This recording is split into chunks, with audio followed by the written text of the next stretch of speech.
দেখো পুরো কষানো কমপ্লিট, ব্যাস আর দেবো না। গুড মর্নিং ফ্রেন্ডস, তোমরা সবাই কেমন আছো? আশা করি যে যেখানেই থাকো না কেন সবাই ভালো আছো, আর আমিও ভালো আছি। আলোর শহর চন্দননগর থেকে আমি তমালি বলছি। তমালির সাত খাওন চ্যানেলে আরও একটা নতুন দিনে নতুন ব্লগে তোমাদের অনেক স্বাগত। এখন বাজে 7টা। এখন থেকে আমি আমার ব্লগটা তোমাদের সাথে শেয়ার করছি। চলো, আজকে ভাবলাম যে দুদিন আগে মাশরুম এনেছে, তো মাশরুমটা এখনও রান্না করা হয়নি। আমার মেয়ে মাশরুম খেতে ভীষণ ভালোবাসে, আমারও ভালো লাগে। তো চলো আজকে একটু মাশরুম কিভাবে আমি রান্না করি সেটা তোমাদের সাথে শেয়ার করছি। চলো, মাশরুমটা ফ্রিজ থেকে বের করে রেখেছি। এবার মশলাগুলো কিছুই কাটা হয়নি, বাটা হয়নি, জাস্ট মাশরুমটা ধুয়ে একটু ম্যারিনেট করে রাখবো। তো চলো দেখবে, চলো আমি কিভাবে করি মাশরুমটা।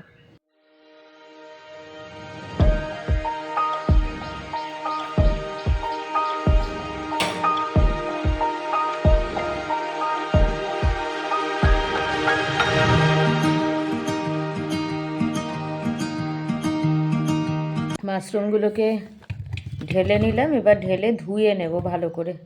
ওই আর কি 2-3 বার জল ফেলে ফেলে ধুয়ে নিতে হবে। তারপরে না মাশরুমগুলোর গায়ে একটু কালো কালো দাগ থাকে, মানে নোংরা থাকে, সেইগুলো একটু বেশ ভালো করে রগড়ে ধুয়ে নিতে হবে, তাহলে দেখবে একদম ফ্রেশ হয়ে যাবে। এটা ভালো করে মাশরুমগুলো বেশ কষলে কষলে ধুয়ে নিতে হবে, যাতে একদমই নোংরা না থাকে। মাশরুমগুলো ধুয়ে একদম পরিষ্কার করে এনেছি। চলো এবার কেটে নিই মাশরুমগুলো। চলো কেটে নিই।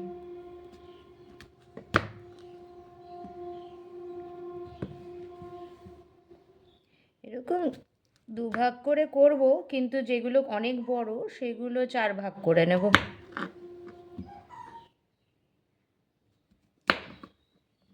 4 ভাগ করে নেব। আর ছোটো সাইজের যেগুলো সেগুলো 2 ভাগ করলেই হবে। এগুলো ছোট সাইজ, তাই এগুলোকে 2 ভাগ করছি। খুব তাড়াতাড়ি কাটাও হয়ে যায়।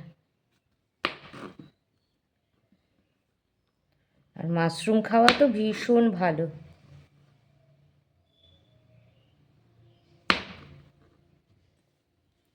মানে ধরো যদি কারোর মাংস খেতে পছন্দ না হয়, তারা কিন্তু মাশরুমটা ইজি খেতে পারবে। বা যারা ভেজ খায় তারা কিন্তু মাশরুমটা ইজি খেতে পারবে। মাংসের বিকল্প হয়ে যাবে। তো চলো, হয়ে গেছে সব কটা মাশরুম কাটা। এবার ম্যারিনেট করে নেব। এখানে একটু সর্ষের তেল দিয়ে দেবো ম্যারিনেশনের জন্য, তাহলে ম্যারিনেটটা ভালো হবে আর কি। আর একটু হলুদ গুঁড়ো,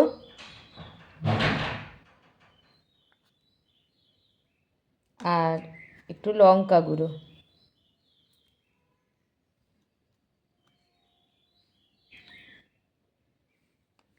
হয়ে গেল। আর সামান্য নুন দিয়ে ম্যারিনেটটা করে রাখবো।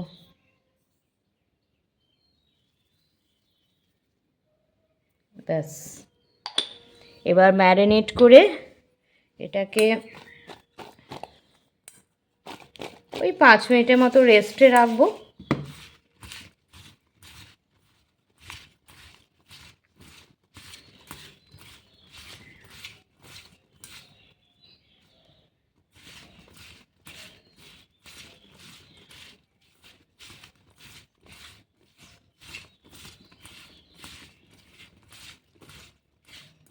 ঢাকা দিয়ে 5 মিনিটের মতো রেস্টে রাখবো।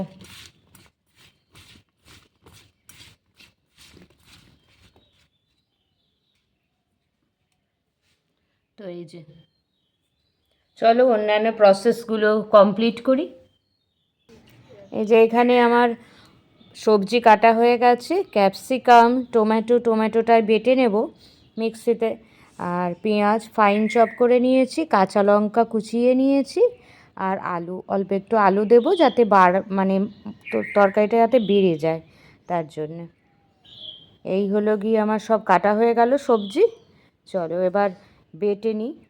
এখন এই আলুগুলো ভেজে নেব আগে।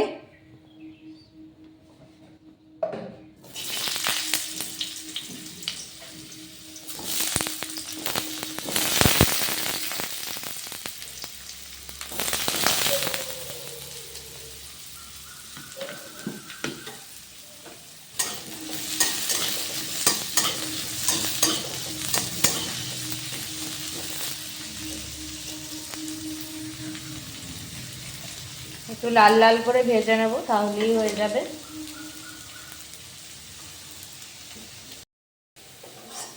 আলুটা দেখো আমার ভাজা হয়ে গেছে লাল লাল করে, আর ভাজবো না, এবার তুলে নেব।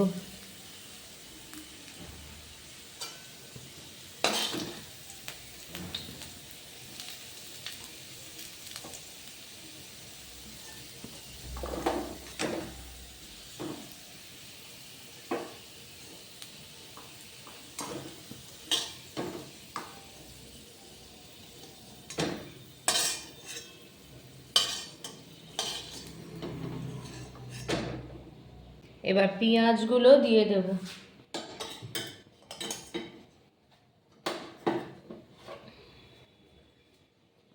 এবার পেঁয়াজগুলো ফাইন চপ করে রেখেছিলাম সেগুলো দিয়ে দেব। আগে কাঁচা লঙ্কাটা দিই, তারপরে পেঁয়াজগুলো দিয়ে দেবো।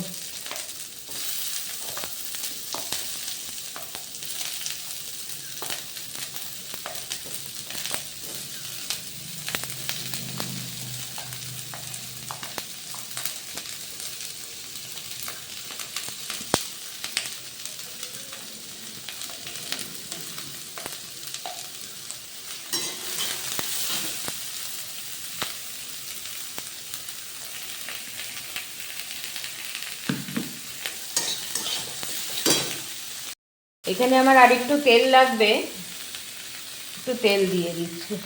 তেলটা কম হয়েছিল।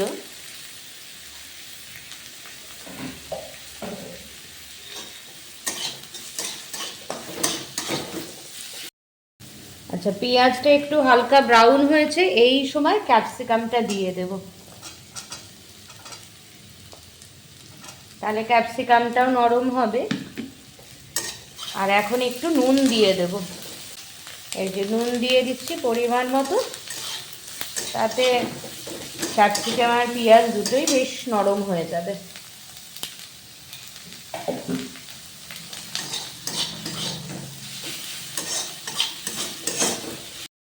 আচ্ছা, এরকম সময়তে নরম হয়ে এসেছে, এরকম সময়তে অল্প একটু চিনি দিয়ে দেব যাতে কালারটা হয়। স্বাদ মতনও দেওয়া যায়, আর তার সাথে একটু লঙ্কা গুঁড়ো দেব যাতে কালারটা হয়।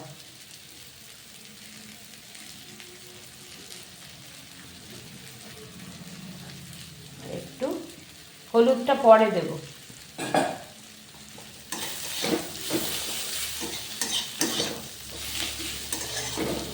আর টমেটোটা বলেছিলাম একটু গ্রেভি করে নেব, মানে একটু মিক্সিতে বেটে নেব, কিন্তু টমেটোটা আর বাটিনি।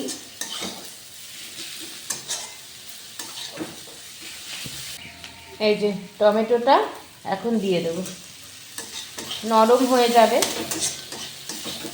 এরপরে সব মশলাগুলো দিয়ে দিচ্ছি।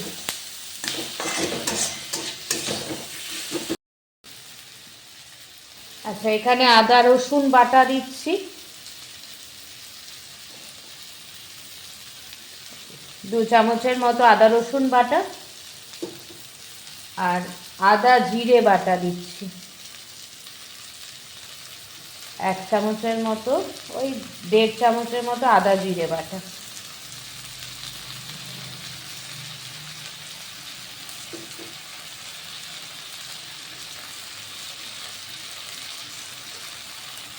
আর হলুদ গুঁড়ো দেওয়া হয়নি তখন, এখন হলুদ গুঁড়োটা দেব।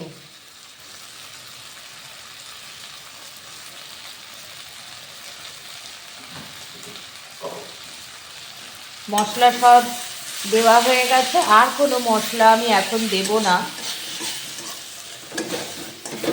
সমস্ত মশলাই আমার দেওয়া হয়ে গেছে।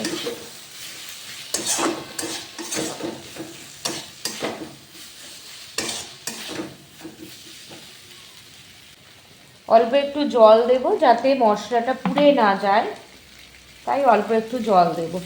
আমি কিন্তু এই সময় পুরো মশলা কষানোর প্রসেসটাতে কিন্তু আমি সিম করে রেখেছিলাম গ্যাসটা, এখন একটু বাড়ালাম।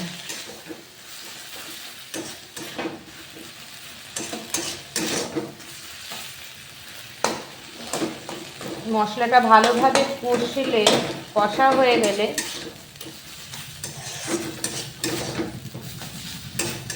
একটু ভালো করে কষাতে হবে মশলাটা।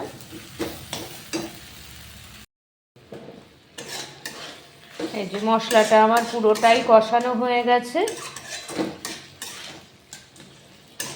একটু ফুটছে মশলাটা। এই সময়তে মাশরুমটা দিয়ে দেব।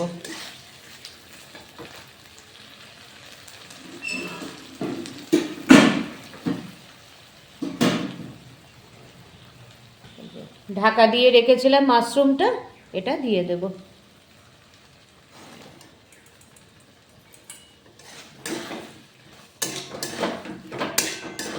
দেখো কি সুন্দর কালার হয়েছে, খালি দেখো। এটা একটুখানি কষাবো, আর এই সময়তে ভাজা আলুটাও দিয়ে দেবো। ম্যারিনেশনের সময় নুন দিয়েছিলাম, তাই এখন আমি নুন দেব না, টেস্ট করে তারপরে নুনটা দেব। এই দেখো পুরো কষানো কমপ্লিট।